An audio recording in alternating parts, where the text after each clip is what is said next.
Okay, so hey guys, and welcome back to another predictions video. And in today's video I'm going to be predicting the Esparza versus Alaniz, a rematch. If you are new around here though and you haven't yet subscribed, please do so. Like video if you do indeed like video, and let's get straight into it. So going into this fight, Esparza is 14-1 with 1 KO, and Alaniz is also 14-1 but with 6 KOs. This fight is for the WBA, WBO, WBC and WBC World Flyweight titles. Their last fight ended in a win via majority decision for Esparza. This is in Esparza's home country of America. Esparza's loss came via technical decision versus Estrada back in 2019. To speak about what I've just said, obviously this is for the 3 belts, just like their last fight was. They're running it back after a very entertaining first fight. Obviously this is on an undercard and it's quite relatively low down on an undercard, to be fair. I don't really like how, just because, possibly it doesn't sell quite as good tickets or anything like that, it means it has to be put so far down on the card. And when you do go and watch the fight between the two of them the first time, it was a very entertaining display, but you just can't really, there's no official highlights or anything like that. It's just, and I just think that's a bit stupid. Obviously it was a very entertaining fight and it's on the zone, and so why not make highlights for it, or why not show the whole fight or anything like that? And I have watched it, but it's just difficult to find it and stuff like that. It's just like, I don't know, I'm just ranting, but for me that's just a thing I wanted to mention. But obviously they're running it back. It was a very entertaining fight the first time. Esparza managed to get the win. The judges' scorecards, of course, as per usual in boxing, were a little bit off, and so I respect Esparza for accepting the challenge of Alaniz again, and I think it's going to end up being another very entertaining fight. I think their styles do perfectly match up together, and I respect Alaniz for yet again coming over to America to fight at Esparza. And after what happened last time, obviously I don't think she really deserved to win, but to lose in such a bad fashion, I suppose, judges' scorecards wise, I respect Alaniz for yet again wanting to come and prove herself, because she definitely did prove that she was at a world level in their first fight. Also on this card though, to speak about 3 other fights on this card that I wanted to speak about. It is a really good card, to be fair, so I'm not saying anything bad about the card. It is a very, well, there's good fighters on the card. Maybe not a very good card, but there's good fighters featured on the card. I'll touch upon that, what I mean in that in just a moment. But to speak about Diaz versus Duarte, I think Duarte will win via unanimous decision. I don't think Joseph Diaz is anything too incredible anymore. I mean, I think he's been proven, he's been shown out at a world level, and he's coming off a defeat against an opponent in his last fight which wasn't anything crazy either as well, and he just didn't really look like he was up for it or really willing to push the tempo or anything. And I think Duarte, obviously he's coming off the loss versus Garcia, and he is known to be a powerful puncher. I don't think he'll be able to get Diaz out of there, but I think he'll be able to, he was outworking Garcia in their fight, and he was, in my opinion, winning their fight in the first fight. And if he can cut off the ring and slow down Diaz, I don't think Diaz is anything crazy of a mover or anything like that anymore. So I think Duarte would be able to get a unanimous decision win in the end. And then also Ortiz versus Delorme. I think when I was speaking about this card being a good card with good names, but not necessarily the best of matchups, this is what I mean. I don't see the point in this fight happening. Delorme, he's a powerful puncher to an extent, but he's been proven and shown at a world level that he can't mix it there, and that he's obviously been in some good fights at world level, but against Ennis he just got completely shut out. That's credit to Ennis. Ennis is a world class fighter, but I just don't think he has the chin or the ability to be able to go against somebody like an Ortiz Jr. who is so powerful and is coming off a first round stoppage himself. I know Ortiz Jr. before that had been out for a while, and so I don't blame him for wanting to keep active with fights, but I just feel like there definitely could have been better options for him to fight outside of a Delorme, and I don't really think it's going to offer much of a big win here, to be completely honest. But I think Ortiz Jr. is going to win via KO in round 5.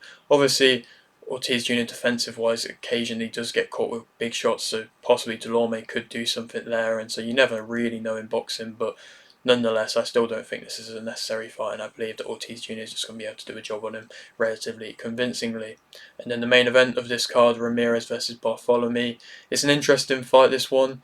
I think Ramirez will win via unanimous decision.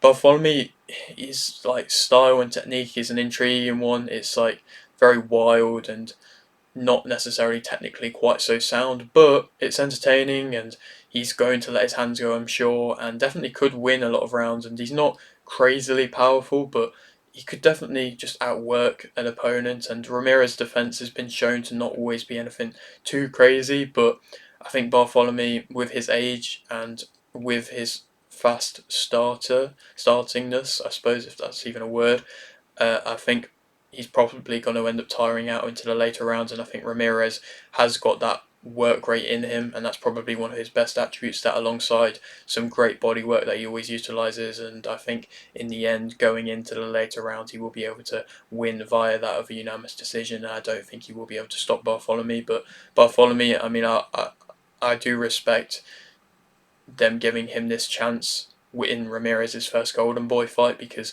obviously the stoppage against Russell, he did get hurt and he did look bad when he got dropped, but he managed to recover and probably should have had the fight carry on. I don't think he was realistically going to win the fight or anything, but nonetheless, I think it's deserving of him to still be able to fight for not a world title or anything, but still be able to fight in a big fight. And he has got that in the main event, obviously against Ramirez. But I've spoke about my thoughts of the rest of the card, and to speak about Esparza versus Alaniz and to speak about them both as fighters. Esparza's good things, I suppose. Her head movement was something which was very, very impressive in that last fight. I think if she didn't utilise that anywhere near as much as what she did, then she definitely could have lost that fight. But it was very good, and consistently she was able to read Alaniz's jab and just continuously slip it, and then be able to respond with her own overhands in the process. And the overhands weren't anything accuracy wise too impressive or timing wise too impressive, but just being able to continuously slip shots when she was on the back foot for majority of the fight was very impressive to see. She can fight on the front foot or the back foot. She's quick out of each round, and when I say that, I mean there was pretty much most rounds where both fighters were just pretty much bombing into the middle and just straight away throwing down, and it makes for it to be entertaining, and that shows that they're both up for a fight and they're both willing to give the also, but it also shows that they do have solid work rates and stamina in the process as well, to be able to just continuously just come on and show that burst of energy so early on. I'm sure their corner probably isn't telling them to do that, but I suppose maybe they could be telling them to try and catch their opponents, you know, not ready. But yeah, I'm not sure. But either way, it's still entertaining to see. She's got good body work. She utilised that very well against Alaniz in the first fight. She does move well. She's got a solid jab and got a relatively good, nice, tight guard.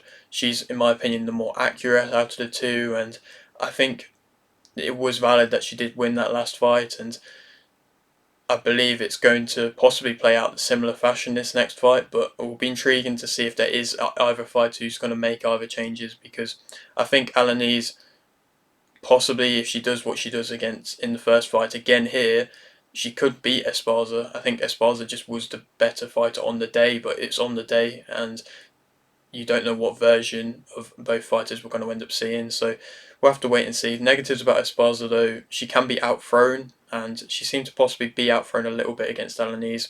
She has a bit of a lack of counters and kind of throws her punches out when she's under pressure. She tries to counter, but she just kind of flails punches out when she is under pressure. And I think Alaniz kind of does the same thing as well. It's not anything accurate. It's not really that nice to see, and it shows that they don't really have that composure under pressure quite so much. She ducks her head down quite a lot. Her reactions aren't anything too fast or impressive really. Fully committing to her shots, I think at times she doesn't always, like I mentioned, fully commit to her shots and put her whole weight behind her shots. She can get drawn into a fight and just end up flailing punches when she's drawn into a fight, and Alaniz, that is pretty much what she will want. She's got the lesser power out of the two, and I think often she also doesn't pull her punches back quite as much as what I'd like her to see, and maybe that's also another attacking issue as well, in my opinion. Alaniz, as a fighter, she's got a high output, and she proved that with consistently just showing a very good work rate. She's got fast hands, solid combinations, and when she does and can put them together, obviously the accuracy isn't anything crazy, but they are good, solid combinations. And there were times in the fight where Alaniz was able to put together solid, rangy combinations which were seemingly to causing problems versus Esparza. She puts the pressure on, she's got awkward movements, and she is difficult to land necessarily cleanly on, and I think she was maybe making Esparza hesitant at points. She fights, in my opinion, best at a mid-range and on the front foot. She's This is a strange thing to say. Like, I don't think she's that aggressive, but she's quite feisty, and it's shown just from the fact that she is up for the fight. But I don't think she has anything too aggressive. But she will respond if she does get caught with shots. She fights at a high pace. She pushes you back. She's relatively good at controlling the range. In certain rounds, she was controlling the range very well. So yeah, in general, attacking wise, there were good elements there. Negatives about her, I think finding her range can take a couple rounds, and early on, that's possibly where Esparza won a few rounds. Defensive movement isn't anything crazy either. Can be a little bit too bouncy in the movements. Like I say, they're awkward, but they're a little bit bouncy. Maybe she's not planting her feet at the best of times. Her accuracy, like I mentioned, isn't amazing. Counters, they're not amazing either. Neither is her timing, and so I don't think either of them are anything great counter punching wise. She's got quite wide arm punches a lot of the time, lack of body work, quite a weak guard. Her in close work, I don't think, is anything too impressive, and she's the less physical out of the two. And Esparza, I think, did do her. She was winning the kind of transfers when it was in close. Esparza is the favourite for this fight, and I think Esparza will win via split decision. I think it's going to be another very close fight. Like I said, the styles really do match up, but I think in the end, Esparza is going to be able to nick it. Obviously, she's the home fighter as well. Not to say that she can't win it without being the home fighter, but obviously that does help Esparza. Though I think if she does utilise her head movement and her jab, she can box on the back foot, and I think she might be able to do similar things. Like I say, I think it could play out like the first fight did, and then I could see Esparza winning, like I say, via a close decision again. Then who she could go on to fight? I mean, Alaniz fight a third time. If it's really good this fight, then I don't see why not realistically. Obviously, maybe not everybody might be up for that, but I'd be up for that. If not, Fundora, obviously she's the IBF world champion, and that's pretty much the last belt left for Esparza to claim, and she's with Golden Boy Fundora is, and so that would be a huge, great fight to make. Will we see it happen? I don't necessarily know, because I don't know if Golden Boy's going to be willing to put both of their champions against each other, but we'll have to wait and see. Hopefully they would be. Or Enriquez, she recently beat Silva to become WBC interim world champion, and so that's a Mexican opponent who is deserving of a big platform fight, and so you never know, that could happen as well. But yeah, that is it for today's video. Hope you did enjoy. Like the video if you did, indeed like the video, subscribe if you're new, and thanks for watching.